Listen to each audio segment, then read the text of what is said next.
করোনার সময় আমি মনে করেছি যে করোনা যাওয়ার পর আমাদের বাংলাদেশের মানুষ মনে হয় আর কোনোদিন গুনাহ করবে না, আমি এটা মনে করেছিলাম। আল্লাহ বলেন গজব দিলাম আমার কাছে কাকুতি মিনতি করার জন্য। কিসের কাকুতি মিনতি?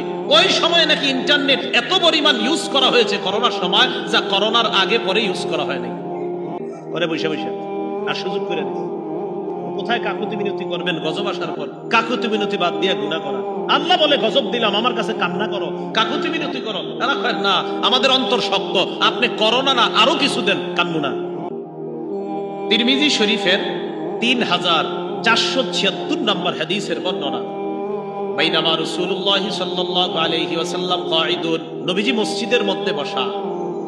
ইজ দাখালা রাজুলুন, এক ব্যক্তি মসজিদের মধ্যে আসছে, আসার পর ফাসাল্লা, নামাজ পড়ছে।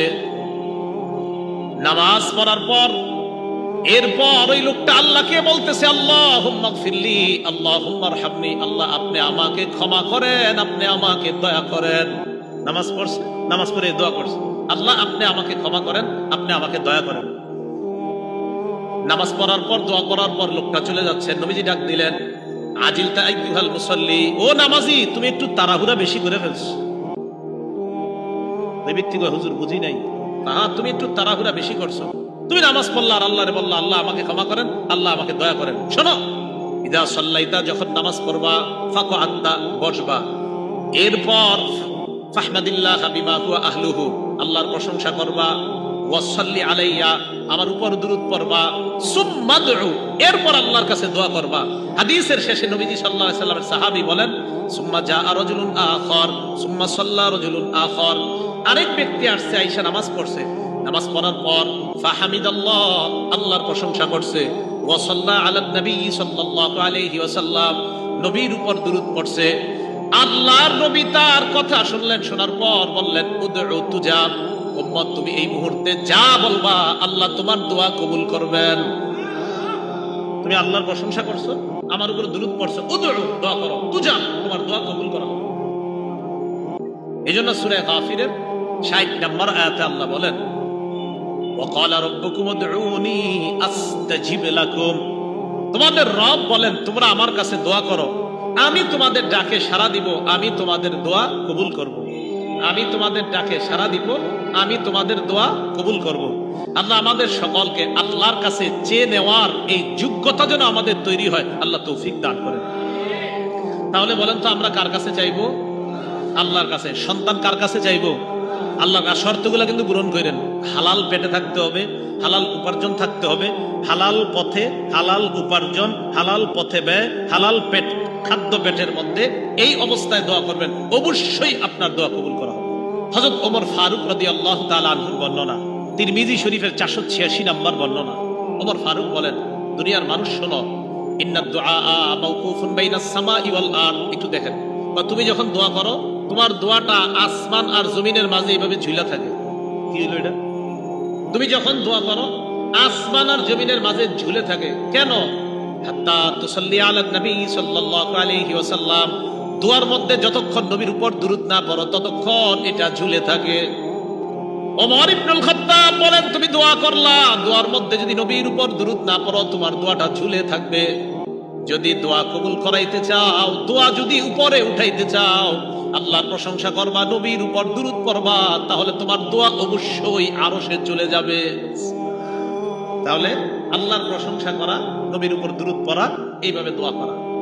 দোয়ার ক্ষেত্রে দ্বিতীয় কথা, দোয়া করবেন এমন ভাবে যে নিজের কোনো অপরাধ থাকলে অপরাধগুলা আল্লাহর কাছে স্বীকার করবেন। আল্লাহ আমি তো এই অপরাধগুলা করছি, এই কারণে কি আপনি আমার উপর নারাজ, মাবুদ মেহেরবানি করে আমারে আপনি মাফ করেন। অপরাধ স্বীকার কইরা আল্লাহরে বললেন। আরে আল্লাহর কাছে স্বীকার করলে তো কেউ শুনতেছে না, আপনি আল্লাহকে বলেন, এটা আল্লাহর কাছে বলবেন। এই জন্য তো আমরা নামাজের শেষ বৈঠকে কি বলি? আল্লাহুম্মা ইন্নী যালামতু নাফসি যুলমান কাসীরা, আল্লাহ আমি নিজের উপর অনেক জুলুম করছি, আমি স্বীকার করতেছি মাওলা এত জুলুম করছি মাবুদ। আল্লাহ লা ইয়াগফিরুয যুনুবা ইল্লা আনতা, আল্লাহ আপনি ছাড়া আমার এই গুনাহ মাফ করার কেউ নাই। ফাগফিরলি মাগফিরাতাম মিন ইনদিকা, আল্লাহ আপনার পক্ষ থেকে স্পেশাল ক্ষমা আমাকে করে দেন। সুবহানাল্লাহ। ওয়ারহামনি, আমাকে দয়া করেন। ইন্নাকা আনতাল গফুরুর রহিম, আপনি ক্ষমাশীল, আপনি দয়ালু।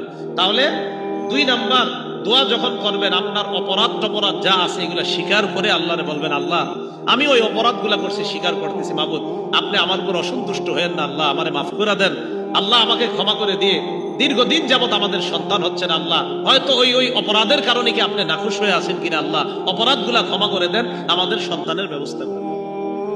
এই গেল 2 নাম্বার। 3 নাম্বার আত-তাদাররু, কাকুতি মিনতি করে আল্লাহর কাছে দোয়া করা। কি বলে? কাকুতি মিনতি, আল্লাহ দেন দেন, এইভাবে কাকুতি মিনতি করে আল্লাহর কাছে যেইভাবে পারেন দোয়া করা, যেন আপনাকে দেখলে মনে হচ্ছে আপনি অসহায়ের মতো আল্লাহর কাছে কি যেন বলতেছেন। কাকুতি মিনতি করে দোয়া করা। সূরা আনআমের 42-43 নাম্বার আয়াতে আল্লাহ বলেন, ওয়ালাকাদ আরসালনা ইলা উমামিন মিন ক্বাবলিকা ফাআখাযনাহুম বিল বাসাই ওয়াদ-দাররাই লাআল্লাহুম ইয়াতাদাররুন। নবীজিকে বলেন, ওয়ালাকাদ আরসালনা ইলা উমামিন মিন ক্বাবলিক, আপনার পূর্বে আমি অনেক রাসূল পাঠিয়েছি, ফাআখাযনাহুম বিল বাসাই ওয়াদ-দাররা, যে জাতিদের কাছে আমি রাসূল পাঠিয়েছি তাদেরকে আমি দারিদ্রতা দ্বারা, অভাব অনটন দ্বারা, ক্ষুধা দ্বারা পাকড়াও করলাম। কেন পাকড়াও করছি জানেন? লাআল্লাহুম ইয়াতাদাররুন, যেন তারা আমার কাছে কাকুতি মিনতি করে, আমারে যেন বলে, আল্লাহ আমাদেরকে দারিদ্রতা দিয়েন না। আল্লাহ বলেন, ফালাউলা ইজ জাআহুম বাসুনা তাদাররু, আমার গজব আসার পরেও তারা আমার কাছে কাকুতি মিনতি করে নাই। গজব আসার পরেও আমার কাছে তারা কাকুতি মিনতি করে না। তখন কি হয়েছে? ওয়ালাকিন কাসাত কুলুবুহুম, তাদের অন্তর আরো শক্ত হয়ে গেছে। ফাযায়্যানা লাহুমুশ শাইতানু আ'মালাহুম, ফলে শয়তান তাদের কর্মগুলা তাদের কাছে মোহনীয় করে উপস্থাপন করেছে। করোনার সময় আমি মনে করেছি যে করোনা যাওয়ার পর আমাদের বাংলাদেশের মানুষ মনে হয় আর কোনোদিন গুনাহ করবে না, আমি এটা মনে করেছিলাম। আল্লাহ বলেন, গজব দিলাম আমার কাছে কাকুতি মিনতি করার জন্য। কিসের কাকুতি মিনতি? ওই সময় নাকি ইন্টারনেট এত পরিমাণ ইউজ করা হয়েছে করোনার সময়, যা করোনার আগে পরে ইউজ করা হয় নাই। পরে বসে বসে আর সুযোগ করে দিচ্ছে। কোথায় কাকুতি মিনতি করবেন গজব আসার পর? কাকুতি মিনতি বাদ দিয়া গুনাহ করা। আল্লাহ বলে, গজব দিলাম আমার কাছে কান্না করো, কাকুতি মিনতি করো। তারা কয় না, আমাদের অন্তর শক্ত, আপনি করোনা না আরো কিছু দেন, কান্নু না। ভাবসাব এমন কাকুতি মিনতি করা 3 নাম্বার। তো এইভাবে আল্লাহর কাছে বলা। আল্লাহ পাক রব্বুল আলামিন বলেন সূরা আ'রাফের 55 নাম্বার আয়াতে, উদউ রাব্বাকুম তাদাররুআন ওয়া খুফিয়া, তোমরা তোমাদের রবকে ডাকো কাকুতি মিনতি করে এবং গোপনে। মসজিদের এক কোনায় বসে যান মিয়া, সব মুসল্লিরা বের হওয়ার পর আস্তে ধীরে আল্লাহর কাছে আপনি বলতে থাকেন।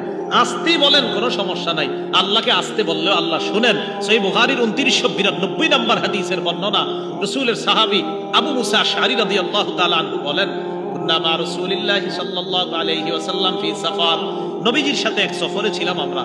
কুন্না ইদা আশরাফনা আলা ওয়াদ, আমরা যখন উঁচু জায়গায় আরোহণ করতাম, হাল্লালনা ওয়া কাব্বারনা, আমরা লা ইলাহা ইল্লাল্লাহ বলতাম আর বলতাম আল্লাহু আকবার, হাত্তা ইরতাফাত আসওয়াতুনা, আমাদের আওয়াজগুলা মাঝে মাঝে বেশি হয়ে যেত। লা ইলাহা ইল্লাল্লাহর আওয়াজ আর আল্লাহু আকবারের আওয়াজ খুব বেশি হয়ে যেত মাঝে মাঝে। নবীজি আমাদেরকে বলতেন, ইরবাউ আলা আনফুসিকুম, এই নিজেদের প্রতি একটু সদয় হও।